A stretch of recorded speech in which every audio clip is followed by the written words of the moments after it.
সন্ধ্যা ৭ ছুঁই ছুঁই মাত্র মায়া খানবাড়ির বাগান থেকে ফিরেছে।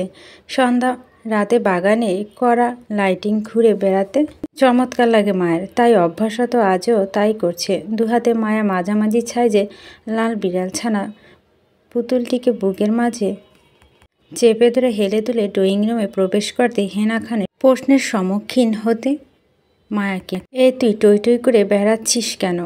পড়তে না বস? তোর কি পড়ার সময় এখনো হয় নাই?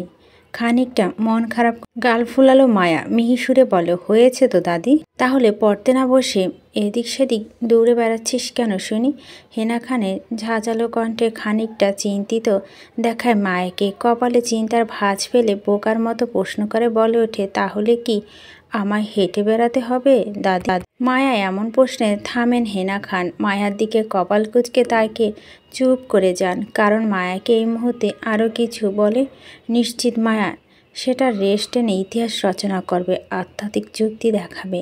তাই তিনি কথা না বাড়িয়ে প্রসঙ্গ পাল্টে বলে, পড়তে বস তুই, আজ ড্রয়িং রুমে পড়াবো আমি তোকে। তোর বই সব সোফা টেবিলে রাখা আছে, গিয়ে বস সোফায়, আমি আসছি তোকে পড়ানোর জন্য একটু পর। আগে রিতকে কফিটা দিয়ে আসি, ছেলেটা বসে আছে কফির জন্য, যা তুই পড়তে। হেনা খানের উপদেশমূলক কথাগুলো যেন মায়া অবধি পৌঁছালো না, বরং অদ্ভুত নজরে ঢ্যাপ ঢ্যাপ করে তাকিয়ে আছে ওনার দিকে। তিনি মায়ের এমন দৃষ্টি মায়া বুঝতে না পেরে কপাল কুঁচকে কিছু বলতে নেবে, তার আগে মায়া চিন্তিত ভঙ্গিতে বলল, দাদি আই হ্যাভ এ। গভীর প্রশ্ন। থমথমে গলায় বলল, কি? অবুঝ গলায় কৌতূহল দৃষ্টিতে তাকিয়ে বলো, দাদি তোমাকে তো আমি সকালে ল্যাংড়া রেখে গেলাম, কিন্তু বিকেলে গড়াতে না গড়াতেই তুমি সশরীরে দাঁড়িয়ে আছো আমার সামনে। তোমার এই অবস্থা কে করলো দাদি? মায়ের কথা মানে বুঝতে পেরে হেনা খান সকাল হৃদের বলা কথাগুলো পরে তিনি আর হুইল চেয়ারে বসেননি, বরং সেটা ফেলে দিয়েছে তখনই। সুস্থ মানুষ হয়ে প্যারালাইজড সাজাটা ওনার কাছে ভীষণ কষ্টদায়ক ছিল। সেটা থেকে হৃদ আজ সকালে মুক্ত করে দিয়েছে। আজ থেকে তিনি আর কখনোই হুইল চেয়ারের সাহায্য নেবেন না। কিন্তু এই মায়া বিষয়গুলো জানে না, কেউ বলেও নি মায়াকে। মায়া ছোট হৃদয় হয়তো সব কিছুই ঠিকঠাক বুঝে উঠতে পারছে না, তাই কেউ কিছু জানায়নি। কিন্তু মায়া হেনা খানকে ঠিকঠাক দাঁড়িয়ে থাকতে দেখে কৌতূহলবশত প্রশ্নগুলো করেছেন, সেটা ঠিক বুঝতে পারছেন হেনা খান। তিনি মায়ের মনের অবস্থা বুঝতে পেরে ফুঁস করে দীর্ঘশ্বাস ফেলে বলে উঠল, পায়ে ডাক্তার দেখিয়েছি আজ, তাই পা ভালো হয়ে গেছে। ডাক্তার বলেছে বেশি বেশি হাঁটতে, তাই হাঁটা চলা করছি। আর কিছু বলবি? তাহলে কেন তুমি আগে ডাক্তার দেখালে না দাদি? আমি দেখাইনি, হৃদ দেখিয়েছে ডাক্তার, তাই ভালো হয়ে গেছি আমি। এবার যা, তুই আরও কোনো প্রশ্ন করবি না আমায়। কথা বলে গেলে হেনা খান এক প্রকার দ্রুত পা চালিয়ে ড্রয়িং রুমে থেকে প্রস্থান করেন তিনি। মায়াকে কোনোরূপ কিছু বলার সুযোগ দেননি তিনি, কারণ ওর নিজের কাছেও মায়ের প্রশ্নের উত্তর ছিল না। যদি তিনি এই মুহূর্তে মায়ের সামনে থেকে, তাহলে মায়ের প্রশ্নের ঝুড়িটা আরও ভারী হবে। সেটা তিনি করতে চাচ্ছেন না। মায়া হেনা খানকে পা চালিয়ে চলে যেতে দেখে মুহূর্তে ঠোঁট উল্টায়, কোনো কিছু বোধগম্য করতে না পেরে গিয়ে বসে ড্রয়িং রুমের সোফায়। চোখের সামনে একগাদা নিজের বই দেখে মুহূর্তে মুখ কুঁচকায় বিরক্তি। হাত দিয়ে নেড়েচেড়ে বইগুলো দেখে রেখে দিয়ে পাশ থেকে টিভি রিমোট হাতে নেয়। কোলের ওপর লাল বিড়ালছানাটা পুতুলটি চাপিয়ে টিভি অন করে মনোযোগ দেয় সেদিকে। ড্রয়িং রুমে টিভির শব্দ কানে আসতে কোথাও থেকে দৌড়ে আসে মালা। গোল গোল চোখে টিভির দিকে তাকিয়ে ধূপ করে বসে পড়ে মায়া পায়ের কাছে নিচে ফ্লোরের ওপরে। মালার হঠাৎ এগো আগমনে খানিকটা চমকে ওঠে মায়া, চোখ তুলে তাকায় মালার দিকে। মালা টিভি প্রেমিক মানুষ, তাই যতটাই টিভির শব্দ তার কানে পৌঁছাবে তখনই সব কিছু ফেলে টিভির সামনে বসে যাবে। এবার তাই হচ্ছে, দৃষ্টি তার সামনে বিশাল বড় টিভির দিকে। মায়া নড়ে চড়ে বসে। ইংলিশ চ্যানেলে থাকা, হাতে থাকে রিমোট দিয়ে সেটি চ্যানেল চেঞ্জ করতে নিবে। তার আগে চেঁচিয়ে ওঠে মালা, আফামনি চেঞ্জ করবে না, এইটা মেলা সুন্দর একখান ছবি, আমি আগেও মেলাবার দেখছি, এখন আবারও দেখুন ছবিটা। আপনি ও দেখেন, সেই একখান দৃশ্য আছে এইটার মধ্যে, আহা দেখা পরাণটা জুড়াইয়া যায়। মালা পরপর কথা ভুরু কুচকে তাকায় টিভির দিকে। টিভিতে ইংলিশ মুভির দৃশ্য দেখা খানিকটা বিরক্ত প্রকাশ পায় মায়ের চোখে মুখে। আপাতত এইগুলো তার পছন্দ নয়, সে কার্টুন দেখবে। এমনটা মনোভাব স্থির করে, কিন্তু মালা নিষিদ্ধ আজ্ঞা বিরতি দিয়ে বলে, মায়া, দেখব না আমি এসব, বুঝেন না আমি ইংলিশ কিছু। আফামনি, এটা বোঝা লাগে না, খালি দেখলেই হবে। সেই একখান ছবি, কি জানি নামটা মনে আইতেছে না তো, কি জানি নাম ও মনে আইতেছে। এই ছবিটা তো শেষ হইয়া আইতেছে, সে জায়গা দেখা চইলা যামো। আফামনি, পাল্টায়েন না, এখন দুজন কত রোমান্টিক হইব। ইস। মালার কথায় গোল গোল চোখে তাকিয়ে মায়া সেদিকে। বিশাল বড় টিভির স্ক্রিনে জলমল করে উঠে দুজন তরুণ তরুণী জাহাজে চওড়া দুহাত মিলে দাঁড়িয়ে থাকা দৃশ্য। মায়া বিরক্তি নিয়ে তাকিয়ে থাকে টিভির দিকে। সময়ের সাথে সাথে খানিকটা মনোযোগ হয় মায়ার। টিভির স্ক্রিনে তাদের সেই কাঙ্ক্ষিত চুম্বন দৃশ্য আসতেই মুহূর্তে মুখখানা হা হয়ে যায় মায়া। চোখ বড় বড় করে তাকায় সেদিকে। অনাকাঙ্ক্ষিত চুম্বনের দৃশ্য টিভির স্ক্রিনে ঝলমল করতে দেখে মুহূর্তে থমকায় হৃদ পিছন থেকে। নিজের রুম থেকে সিঁড়ি বেয়ে নিচে নিয়ে এসেছিল কাঙ্ক্ষিত কফির আশায়, কিন্তু ড্রয়িং রুমে এসেই এমন দৃশ্য দেখে থমকে যায়। বিরক্তি নিয়ে কপাল কুঁচকে টিভি দাদাকে খোঁজার জন্য সামনের দৃষ্টি ফেলতে চোখে পড়ে নিজের বউকে, যে চমকিত এবং আতঙ্কিত অবস্থা হা হয়ে তাকিয়ে আছে টিভির দিকে। হৃদ রেগে দ্রুতর সঙ্গে মায়ার থেকে রিমোট কেড়ে নিয়ে টিভি অফ করে দেয় মুহূর্তে। আকস্মিক ঘটনায় মায়া ও মালা দুজনে তাল পাকিয়ে যায়। মালা দ্রুততার সঙ্গে বলে উঠে, আফামনি, টিভি অফ করলেন কেন? তাড়াতাড়ি দেন, আমার চুমোর দৃশ্য চইলা যাইতেছে তো। দ্রুততার সঙ্গে বলে উঠল মায়া। আমি অফ করিনি তো। কথাটা বলে মায়া দ্রুততার সঙ্গে ঘাড় ঘুরিয়ে পাশে তাকাতে চোখ পলক রাগান্বিত চেহারায়, চোখ মুখ শক্ত করে রক্তচক্ষু তাকিয়ে আছে মায়ার দিকে। মায়া সেদিকে স্থির নয়। হৃদের রেগে যাওয়ার বিষয়টি বোধগম্য করার চেষ্টা করে না। চঞ্চল মায়া ছোট মাথায় চলছে টিভি সেই চুম্বন দৃশ্যটি, যেটা শুরু হওয়ার আগে হৃদের জন্য থামতে হয়। দৃশ্যটি শুরু হওয়ার 2-3 সেকেন্ডের মধ্যে হৃদ টিভি অফ করে দেয়, যার জন্য সম্পূর্ণ দৃশ্যটি দেখা হয়ে ওঠেনি কারো সেই দৃশ্যটি সম্পূর্ণ দেখার তাগিদে মায়ের সঙ্গে সঙ্গে নিজের দুহাতে হৃদের হাত চেপে ধরে রিমোটটা কেড়ে নেওয়ার জন্য জোরাজুরিতে করতে করতে অবুঝতা বলে উঠে, মায়া ভাইয়া, তাড়াতাড়ি দিন না, রিমোটটা বন্ধ করলেন কেন টিভি? আমি দেখব সেটা কি হচ্ছে। ছেলেটা মেয়েটাকে কামড়িয়ে দিচ্ছে তো। মেয়েটা নিশ্চিত এতক্ষণে কান্নাকাটি শুরু করে দিয়েছে। আমি দেখব তো, আমাকে দেখতে দেন না ভাইয়া। আফামনি গো, এই কামড়াকামড়ি ছিল না, এটা গভীর চুমু ছিল। এতে কেউ কান্দে না, মাইয়াও কানবো না, ভালোবাসা পাইব, ভীষণ ভালোবাসা। কথাগুলো বলে মুহূর্তে জিভ কাটে মালা। সঙ্গে সঙ্গে নিজে দুহাতে দিয়ে মুখ চেপে ধরে চোখ উল্টে তাকায় হৃদের রক্তচক্ষুর দিকে, যা মালার দিকে তাক করা ছিল। মালা শুকনো একটা ঢোক গিলে মায়ের দিকে তাকায়। মায়া বোকা কথা উত্তর দিতে গিয়ে গদগদ করে কি থেকে কি বলে ফেলেছে হৃদের সামনেই। হৃদ এবার নিশ্চিত তাকে মাথার উপর তুলে আছাড় মারতে মারতে নারী ভুঁড়ি সব বের করে ফেলবে, আর সেই নারী ভুঁড়ি সহ তাকে বেঁধে বুড়িগঙ্গায় ফেলে আসবে। এবার কথাগুলো ভেবেই আবারও কেঁপে ওঠে মালা। ভয়ে ভয়ে শুকনো ঢোক গিলে বার কয়েক। মায়া তখনও জোরাজুরি করছিল হৃদ থেকে রিমোট নেওয়ার জন্য, কিন্তু মালার কথাগুলো কানে আসতে মুহূর্তেই থেমে গিয়ে অবাক হয়ে বলে ওঠে, এইভাবে কেউ চুমু খায় বুঝি? মালা মুখ চেপে ধরে অবস্থা মাথা নাড়ায়, যার অর্থ হ্যাঁ খায়। মালাকে মাথা নাড়াতে দেখে বলে উঠে, তাহলে আমি খাবো একটা, আয় তোকে খাবো। মালা দুহাতে মুখ চেপে ধরে ছিটকে 2 কদম পিছনে গিয়ে বলে ওঠে, ছি ছি আপামনি, কি কন এইগুলা? এইসব মাইয়া মানুষে খাওয়া যায় না। পোলাপান মানুষ লাগে, নয়তো ভালোবাসার মানুষ লাগে। আমি হইলাম নিরীহ মাইয়া মানুষ। এখন যদি আমনে হাতে চুমুর ভার্জিনিটি নষ্ট হয়, তাহলে স্বামীরে কি কমু আমি? গভীর চিন্তিত গলায় বলল, আমার কি তাহলে এখন একটা বিয়ে করতে হবে চুমু খাওয়ার জন্য?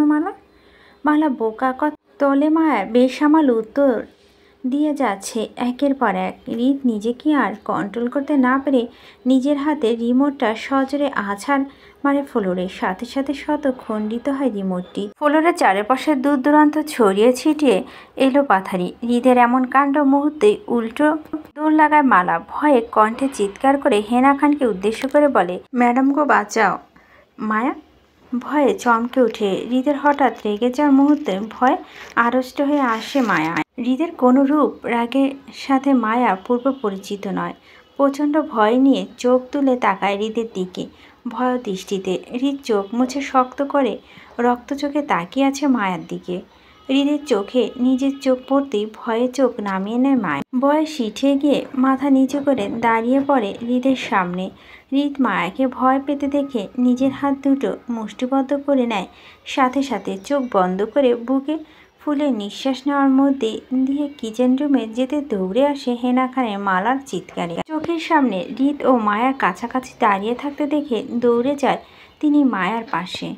দুহাতে মায়াকে জড়িয়ে ধরে বুকে টেনে তাকায় হৃদের দিকে ভয়ক্ত দৃষ্টিতে। হৃদের রাগান্বিত ফেস দিকে বুঝতে পারে হৃদ কোনো কিছু নিয়ে ভীষণ রেগে আছে, আর সেটা অনায়াসে মায়াকে নিয়েই হবে। সেটা বোঝা বিন্দুমাত্র ব্যথিত হয়নি ওনার।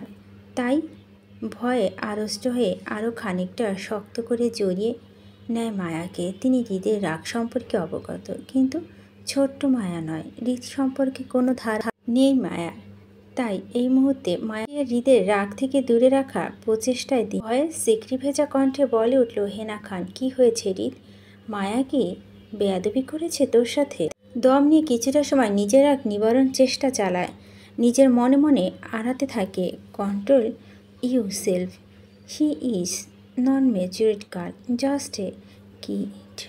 চোখ করে তাকায় হৃদ। শান্ত চোখে নিজের দাদির বুকে মায়াকে লেপটিয়ে থাকতে দেখে অতিশয় শান্ত বাণীতে বলে উঠে, আজ থেকে খান বাড়িতে সব সোশ্যাল মিডিয়া বন্ধ দাদি। টিভি, ফোন, ইন্টারনেট জাতীয় সব কিছু বন্ধ। শুধু দাদা ভাইয়ের হাতে একটা ফোন থাকবে, অন্য কারো হাতে নয়। বাড়িতে শুধু ল্যান্ডলাইন থাকবে ফোন করার জন্য, অন্য কিছু না। এমনকি তোমার হাতেও ফোন থাকবে না। তোমার কারোর সাথে ভিডিও কলে যোগাযোগের প্রয়োজন হলে বাইরে বডিগার্ড থেকে ফোন নিয়ে নিবে অল্প কিছু সময়ের জন্য। এক্সট্রা ফোন তাদের হাতে দিয়ে রাখবো আমার সাথে যোগাযোগ করার জন্য। তারপর আজকের পর থেকে খানবাড়ির সার্ভেন্ট হোক আর সেই হোক, দারোয়ান হোক, কাজের লোক হোক, ঘর বা বাইরে প্রত্যেকটা মানুষ কেউ খানবাড়ির ভিতরে ফোন ইউজ করতে পারবে না, একমাত্র বডিগার্ডরাই ছাড়া। বাকিরা সবাই খানবাড়ির গেট পেরিয়ে যথারীতি ফোন ইউজ করতে পারবে। তুমি সহ কেউ কোনোরূপে সোশ্যাল মিডিয়ার সাথে জড়িত থাকতে পারবে না। আমি সব রকম যোগাযোগ বিচ্ছিন্ন করে যাব দেশ থেকে। আমার কথা অবাধ্য লোক কখনই খানবাড়ির তিমিসীমা থাকবে না দাদি। হৃদের শান্ত কণ্ঠের হুমকি বার্তাগুলো শুনি কেঁপে ওঠে হেনা খান। হৃদ কথা শান্ত ভঙ্গিতে বলল, প্রত্যেকটা কথা ছিল একটা হুমকির বার্তা।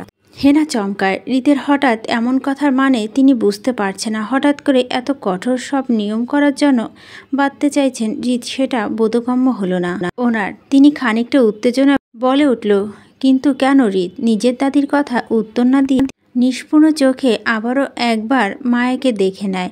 খানবাড়ি থেকে সোজা বের হতে হতে হেনা খানকে উদ্দেশ্য করে বলে, আমি বলছি তাই।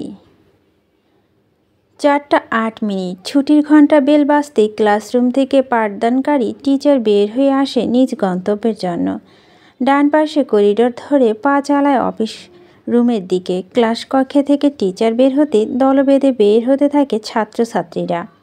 সকল ক্লাস চুকিয়ে সবার সাথে মায়াও ক্লাসে রুম থেকে স্কুল ব্যাগটি কাঁধে চাপে নিজের সহপাঠীদের সাথে গুটি গুটি পায়ে থেকে বের হয়ে আসে ক্লাসরুমের বাইরে। টিয়া ছায়া থেকে বিদায় নিয়ে কৌতূহল ভরা দৃষ্টি ফেলে চারপাশে।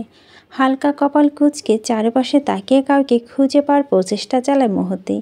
কাঙ্ক্ষিত মানুষটিকে খুঁজে না পেয়ে খানিকটা বিরক্তিতে 2 কদম এগোতে ঝড়ো বেগে দৌড়ে হাজির হয় সেই মানুষটি। মায়া চোখ তুলে তাকাতেই সেদিকে মুহূর্তেই চোখে পড়ে মালার হাঁপিয়ে ওঠা ফেসটি। দৌড়ানোর ফলে নিঃশ্বাস ওঠানামা করছে দূরত্ব। মায়ার কড়া দৃষ্টিতে তাকিয়ে সেদিকে। এই মুহূর্তে মালা ঝড়ো হাওয়া দৌড়ে মানেটা বুঝতে পারছে না মায়া। তাই সন্দেহবশে কাঁধ বাঁকিয়ে পিছন থেকে তাকায় মালা, কিন্তু মালার পিছনে কাউকে দেখতে না পেয়ে সে দৃষ্টি আবার স্থির হয়ে মালার উপর। মালা মায়ার হাবভাব বুঝতে পেরে বোকা হেসে হাঁপিয়ে উঠে বলল, আপামনি, আমার মনে হয়েছিল আমি আপনার এত বড় স্কুল হারাইছি। আমার হয়তো পরান্ডা মরবার নিছিল, অল্পের জন্য বাইসা রইছি। আপনারা দেখা যদি আপনার হারাইয়া লইতাম তো বড় ম্যাডাম আমার দুনিয়া থেকে আউট করতে লাগতো। আল্লাহ মোরে জোর বাঁচাইছে আজকা। মালার কথায় বিরক্ত প্রকাশ প্রায় মালা দু চোখ মুখে। এই নিয়ে শতখানিক বার হয়েছে মালা মায়ের নিজের ক্লাসরুমের রাস্তা মুখস্থ হয়েছে। প্রত্যেকবারই একই অবস্থা, বারবার ভুলে গিয়ে মায়ের সামনে করুণ বিলাপ জুড়ে বসে। আজকে মালার জন্য ঠিকঠাক ক্লাসটা অবধি করতে পারেনি মায়া। বারবার মালার জন্য বের হতে হয়। কালকে রুবির বিষয়টি সূত্র ধরে মালাকে মায়া বডিগার্ড হিসেবে নিযুক্ত করেছে হেনা খান। এবার থেকে মায়ের সাথে মালা সবসময় স্কুলে আসবে। যতক্ষণ মা স্কুলে থাকবে ততক্ষণ মালাকে থাকতে হবে বাধ্যতামূলকভাবে, যার সূত্র হয়েছে আজ সকাল থেকেই। মালার সাথে সাথে এবার থেকে মায়া স্কুল ড্রাইভারও থাকছে সারাদিন স্কুলের মধ্যে। উদ্দেশ্য মায়াকে সেফ রাখা, মায়া তদারকি করা, কোনো সমস্যা হচ্ছে কিনা চোখে চোখে রাখা। এতে মায়ার কোনো আপত্তি না থাকলেও কিন্তু বিপত্তি ঘটে মালাকে নিয়ে। বারবার মায়া বলা এবং দেখিয়ে দেওয়ার পরও ভুলে যাচ্ছে মায়ের ক্লাসরুমটি। কিছুক্ষণ পর পর ঘুরে ফিরে এদিক সেদিক ঘুরে বেড়াচ্ছে মায়াকে উঁচু স্বরে চিৎকার করে ডাকতে, যার ফলে স্বরূপ প্রতিটি ক্লাস টিচারের ক্লাসে ব্যাঘাত ঘটেছে। যিনি মায়ের লজ্জা সংকোচ বোধ কেটেছে আজকের দিনটিতে মালার জন্য। যদিও কোনো টিচারের এর জন্য মায়া বা মালাকে কিছু বলেনি, কারণ তাদের আরাফ খান সতর্কবার্তা দিয়েই রেখেছে মায়ার সম্পর্কে, যার জন্য মায়াকে প্রধানত সুযোগ করে দেওয়া হয়েছে।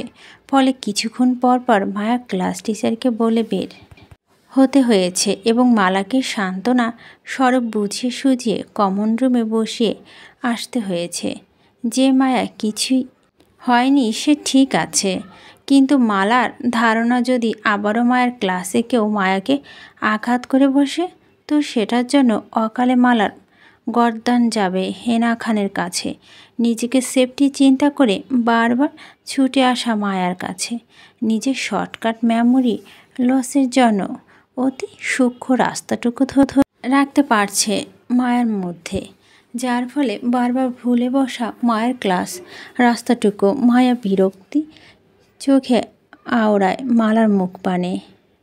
বিন্দু বিন্দু ঘাম কপালে আশপাশ। মালা একাতে অন্য আঁচল টেনে নিজের ঘামন্ত কপাল মুছে নিয়ে বোকা হেসে হাত বাড়িয়ে মায়ার কাঁধে থেকে স্কুল ব্যাগটি নিতে নিতে প্রফুল্লতার সঙ্গে বলে উঠল, আফামনি চলেন জায়গা তাড়াতাড়ি। আজকা ছোট স্যার যাইবগা দেশ থাইক্যা। বড় ম্যাডাম আমগো তাড়াতাড়ি যাইতে কইছে। এখন চলেন জায়গা তাড়াতাড়ি, সামনে আমগোলাইগা ড্রাইভার হারাইয়া রইছে। চলেন। মালা পাঁচমিশালি কথা বিরক্তি যেন আরও ভেসে উঠল মায়া মুখের দয়ে। মালার উদ্ভট সব কথাবার্তা বেশিরভাগ বুঝে না মায়া, তাই বেশিরভাগ ক্ষেত্রেই তাকিয়ে থাকে মালার মুখপানে। প্রথম মালার কথাবার্তা অদ্ভুত মনে হলো, দিনে দিনে মনে হয় মালা ইচ্ছে করে এসব পাঁচমিশালি অদ্ভুত কথাবার্তা বলে বেড়ায়। তাই মালার প্রসঙ্গে বেশ একটা মনোযোগ হলো না মায়ার। বিরক্ত নিয়ে গটগট করে উল্টো রাস্তায় হাঁটা ধরে। উদ্দেশ্য পায়ে হেঁটে বাসায় যাবে। আজ মায়াকে নিজেদের গাড়ি দিয়ে যেতে না দেখে মালা পিছন থেকে উত্তেজনা পায়ে চালায় মায়ের পিছন। দৌড়ে এসে বলে উঠে, আফামনি কই যান? আমগো গাড়ি তো ওই দিকে না, ওই দিকা। তো আপনি কই যান? বিরক্তির রেস্ট টেনে মায়া কাট গলায় জানায়, গাড়িতে নয়, পায়ে হেঁটে বাসায় ফিরব আজ। আমার সাথে যেতে চাইলে চল, নয়তো বাই। আফামনি কি কন এইসব? বড় ম্যাডাম শুনলে আমগো আস্ত রাখবো না। চল তাড়াতাড়ি জায়গা গাড়িতে কইরা। হাঁটলে 3 মিনিটের রাস্তাটা 10 মিনিট লাগবো আমগো। এমনিতেও আজকা তারা আছে আমাগো ছোট স্যার লাইগ্যা। যেদি গলায় বললাম তো হেঁটে যাব বাসায়। আক্ষত মায়ের কথা এক প্রকার বাধ্য হয়ে মালাকে রাজি হতে হয়। মায়ার পিছন পিছন হাজির হয় স্কুল গেটের সামনে, এক হাতে স্কুল ব্যাগটা নিয়ে। দুজনে একত্রে স্কুল গেটে ফুটপাত ধরে 2 কদম এগিয়ে যেতে পিছন থেকে ডাক দেয় মায়ের স্কুল ড্রাইভার, যিনি মায়াদের বের হতে যেতে দেখে দৌড়ে আসেন এদিকটায়। ড্রাইভারকে দেখে মালা মায়াকে রেখে এগিয়ে যায় সেদিকটায়। উদ্দেশ্য ড্রাইভারকে জানানো তার আজ পায়ে হেঁটে বাসায় ফিরবে। মায়ের রাস্তা একপাশ একা দাঁড়িয়ে ঘাড় বাঁকিয়ে তাকিয়ে থাকে নিচ থেকে খানিকটা দূরে মালা এবং ড্রাইভারের শোরগোলের দিকে। কিছু নিয়ে বুঝ পরামর্শ চলছে নিজের মাঝে। খানিকটা সময় নিয়ে দাঁড়িয়ে থাকার মধ্যে দিয়ে হঠাৎ কেউ দৌড়ে এসে হাজির হয় মায়ার সামনে। পায়ের শব্দ মধ্যে চমকে ওঠে তাকায় সামনে। মায়ার চোখ সামনে নিজের সিনিয়র ভাইকে দাঁড়িয়ে থাকতে দেখে বিষণ্ণ ভরা দৃষ্টি ফেলে সেদিকে। সুন্দরতম ছেলেটি তা ফকাফক ঝকাঝক দাঁতের চমৎকার একটা হাসি উপহার দিয়ে মায়া ফ্যালফ্যাল দৃষ্টিতে তাকিয়ে থাকে ছেলেটির দিকে। ছেলেটি কেন এসেছে বিষয়টি বোধগম্য নয়, তবে ছেলেটিকে চিন্তনে পেরিয়েছে মায়া। নিজের স্কুলের 10 শ্রেণীর সিনিয়র ভাই হন। বেশ কয়েকদিন মায়ের আশেপাশেও দেখেছেন বন্ধুমহল নিয়ে ঘুরতে, তবে কোনো কথা বলা হয়নি। শুধু মায়াকে দেখে মিটমিট করে হাসত আর তাকিয়ে থাকা ছাড়া কিছুই করতো না। তবে আজ হুট করে ছেলেটি মায়ার সাথে দাঁড়িয়ে পড়া খানিকটা অস্থির ফিল করে মায়া। জড়তা নিয়ে চারপাশে চোখ বুলায় সে। স্কুল বাস প্রায় সবগুলো ছেড়ে দিয়েছে, শুধু তার বাসটা দাঁড়ান্ত অবস্থায় রয়েছে। সেটা ছেড়ে দিবে দিবে ভাব, কারো যেন আটকে আছে হয়তো। মায়া সেদিকটায় এক পলক দেখে নিয়ে আবারও চোখ আড়িয়ে তাকায় ছেলেটির দিকে। ছেলেটি নিজে হাঁসফাঁস করছিল মালার সামনে অস্থিরতা নিয়ে। হুট করে ছেলেটি মায়ের হাত টেনে ধরে আকর্ষণ ভাবে। মায়া চমকে ওঠে, ছেলেটির দিকে তাকায় বিস্ফোরণ দৃষ্টিতে। কি হয়েছে সেটা বোঝার চেষ্টা করে। বাকরুদ্ধ দৃষ্টিতে তাকিয়ে থাকার মধ্যে দিয়ে হর্নের বিকট শব্দ তুলে একটা কালো গাড়ি যায় সাই সাই করে মায়ের সামনে দিয়ে। মায়া বাকরুদ্ধ দৃষ্টিতে তুলে সেদিকে তাকিয়ে মুহূর্তে শীতল হয়ে যায় চোখ জোড়া। শান্ত দৃষ্টিতে তাকিয়ে থাকে কালো গাড়িটি যাওয়ার দিকে। মায়া চেনা পরিচিত সেই কালো গাড়িটি গত 2 দিন ধরে দেখে আসছে খান বাড়িতে। এটা হৃদের গাড়ি।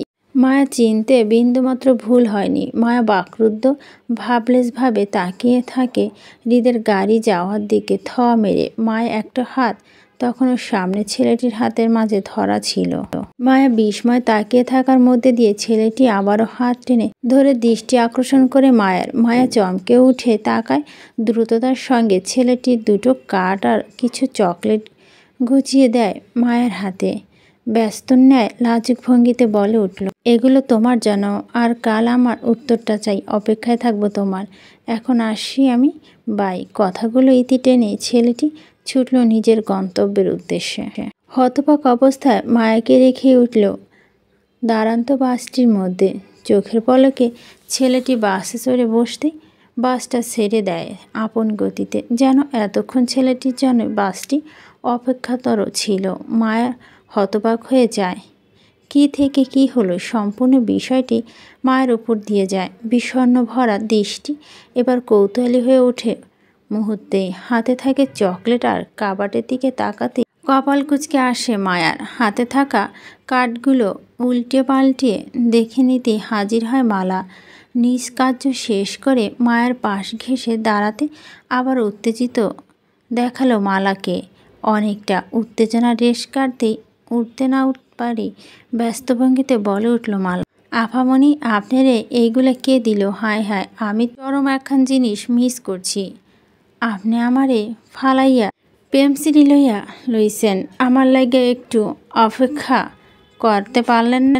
মালার মনোভাব এমন যে মালা এই মুহূর্তে চরম ভুল করে ফেলেছে। মালার অনুপস্থিতিতে হাতে থাকা কার্ডগুলো নিয়ে মালা উচিত ছিল ঢাক ঢোল পিটিয়ে মালাকে আহ্বান জানিয়ে সম্মতি দিয়ে তারপর ছেলেটি চিঠিটা হাতে তোলার। হয়তো না।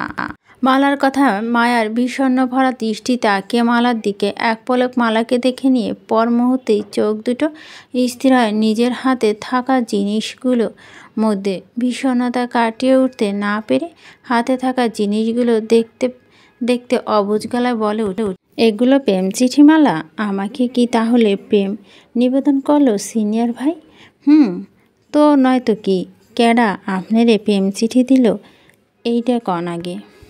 একটা সিনিয়র ভাই দিয়েছে একটু আগে, ফেরত দিতে পারিনি, তাই তো আগে উনি স্কুলের বাসে করে চলে গেছেন। যেতে যেতে বলেছেন আমায় কাল উত্তরটা দিতে ভাইয়াকে। এখন এইগুলা দিয়ে আমি কি করব মালা? চিঠি নেওয়া দায় কি এখন আমাকে? সিনিয়র ভাইয়ের সাথে প্রেম করতে হবে মালা? আল্লাহ, মেলা কিছু হইয়া গেল। চিন্তা করেন লাগবো না আফামনি, এখন এইগুলো আপনার কাছে রাখেন, কাল আবার স্কুলে আইসা ফেরত দেওয়া যাইব। হ্যাঁ তেরে, আর আপনিও কারো লগে ফ্রেম করবেন লাগবো না। এখন তাড়াতাড়ি লন বাসায় জায়গা বড় বাড়াম, নয়তো আমগো আস্ত রাখবো না এমহতে মেলা। ওইসে আমগো, চলেন চলেন। মালা তারায় অক্ষত মায়া মালাকে কথায় সম্মতি জানিয়ে হাতে থাকা কার্ডগুলো চকলেটগুলো নিয়ে ছুটে খানবাড়ির উদ্দেশ্যে। বিকালে বিলাস করতে করতে হাঁটা ধরে গন্তব্যের উদ্দেশ্যে। খানবাড়িতে প্যাকিং লটের সামনে পিক ঠেকে নিজের কালো গাড়িতে আয়েসি ভঙ্গিতে পা এলিয়ে দাঁড়িয়ে আছে হৃদ। দু পাটির দাঁত মধ্যস্থলে সূক্ষ্ম সুচালো চকচকে করা ধারালো একটা চাকুর ঠোঁট দিয়ে চেপে ধরা। সুঠান বলিষ্ঠ সাদা দেহে সম্পূর্ণ কালো পোশাকে জড়িয়ে আছে। অফিসের ফর্মাল ভেসে আছে কালো প্যান্টের সাথে কালো শার্ট ইন করা। উনি অবধি ভাঁজ করা সেই শার্টের হাতা দুটো বুকের পাশে দুটো বোতাম খুলে সেই শার্টটি জড়িয়ে নেয় কলার দুপাশে। দু হাতে কনস্ট্রাকশনের মাপ ধরে রাখার সাথে সাথে দৃষ্টি সেদিকে স্থির করা। ডান হাতে ব্যান্ডেজ, 1.5 হাত দূর দাঁড়িয়ে আছে আসিফ হৃদের গায়ে কালো কোটটি ভাঁজ করে হাতে নিয়ে। দৃষ্টি তার আপাতত হৃদের ওপর স্থির করে মনোযোগ সহকারে। তার ঠিক খানিকটা দূরে দাঁড়িয়ে আছে হৃদের বহু দলের বডিগার্ড। মেলি গুনগুন শব্দ কানে আসতেই কনস্ট্রাকশনের মায়াপথে চোখ তুলে তাকায় সামনে। সদ্য খানবাড়ি বিশাল গেট ধরে মালা এবং মায়া পায়ে হেঁটে প্রবেশ করছে। দুজনেই প্রাণবন্ধ হেসে কথা বলছে একে অপরের সাথে। হৃদ সেদিকে তাকিয়ে খানিকটা কপাল কুঁচকে আসে মায়াকে দেখে। হৃদের দৃষ্টি অনুসরণ করে আসিফ তাকায় সেদিকে। এক পলক তাকিয়ে থেকে পুনরায় দৃষ্টি স্থির করে হৃদের দিকে। হৃদ দৃষ্টি সরিয়ে পুনরায় কনস্ট্রাকশনের ম্যাপে রাখে আগের ন্যায়। অ্যাটিটিউড দাম্ভিচ্যক যেন হৃদের রন্ধে রন্ধে প্রকাশ পাচ্ছে তীব্রভাবে। মায়া হেঁটে আসার গতি পথ দিয়ে হঠাৎই বেখালি চোখ যায় হৃদের দিকে। সাথে সাথে দৃষ্টি আবদ্ধ হয় হৃদের অ্যাটিটিউড ভরা দাম্ভিচ্যক মুখ। নিজের বাক্য ভুলে গিয়ে এক দৃষ্টিতে তাকিয়ে থাকে হৃদের দিকে। মায়ার ছোট মস্তিষ্ক জানান দেয় এই মুহূর্তে হৃদ ছাড়া আশেপাশে কেউ নেই। হৃদের মাত্রাতিরিক্ত রূপের প্রথম দিন থেকে আহত ছিল মায়ার ছোট মন মস্তিষ্ক।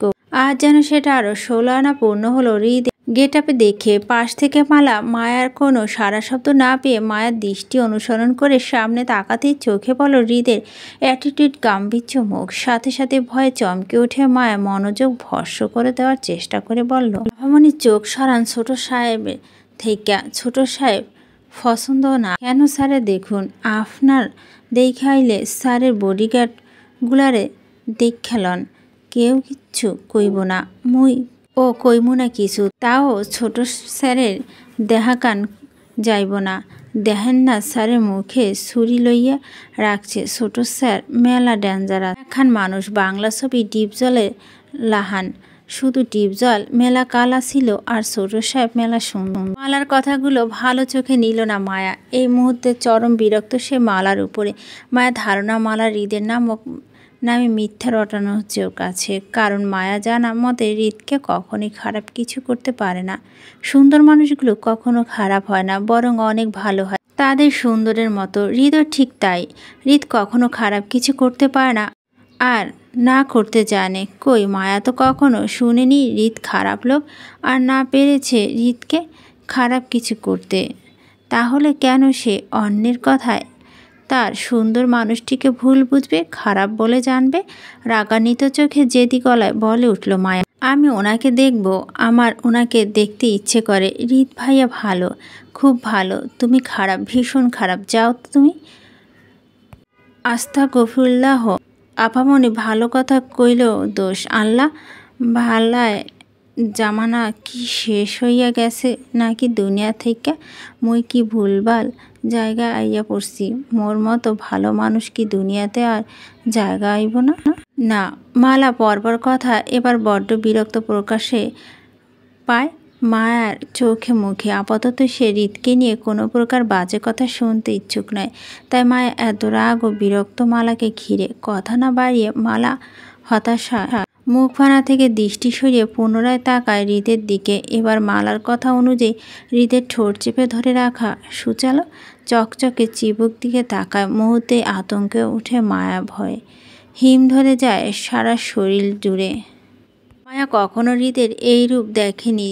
গত দুদিনে হৃদকে কখনো ছুরি চাকু মুখে দিয়ে রাখতে দেখেনি এইভাবে, আজকে প্রথম। তাই ভয়ভীত জড়তা কাজ করছে নিজের মধ্যে। সে রাতে হৃদকে হালকার আগে শিকার হয়েছিল টিভি দেখা নিয়ে। এখন আবার গোমট অবস্থা হৃদকে চাকু ঠোঁটে চেপে ধরে রাখতে দেখে যেন মুহূর্তে ভয়টা শিহরে ওঠে মায়ের মাঝে।